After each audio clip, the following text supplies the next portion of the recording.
High বন্ধুরা, তো welcome to my another blog. আর তোমরা যেহেতু জানো যে আমরা এখন জুয়ে আছি, তো জুয়ে আমরা এগিয়ে পড়েছি এবার বেঙ্গল টাইগার দেখতে।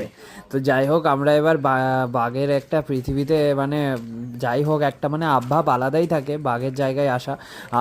সাইড থেকে ভীষণ আওয়াজ আসছিল। তো এই হচ্ছে আমাদের রয়্যাল বেঙ্গল টাইগার, যাকে দেখতে মানে সামনে থেকে আরও বেশি ভয়ঙ্কর লাগে। যাই হোক, ক্যামেরায় অতটা বোঝা যাচ্ছে নাকি জানি না, তাও তোমাদেরকে দেখালাম, তোমরা দেখতে পারো। তো তোমরা দৃশ্যটা এনজয় করো। এটা ছবি তুলে দেখি, ছবি কোথায় থেকে তুলবো। তো তারপর আমরা চলে এলাম এখানে এই লিওপার্ডকে দেখতে। তো ইনি বাবা সামনে এসে মানে আমার ভাইকে দেখে লিটারালি সামনের দিকে চলে এসছে, ও মানে আমার ভাইয়ের দিকে এগিয়ে পড়েছে। আর তুমি তোমরা দেখতে পাবে, ভিডিওতে দেখো হবে ও পজিশন নিচ্ছে। তো দেখো কিভাবে ও হচ্ছে শিকার করার জন্য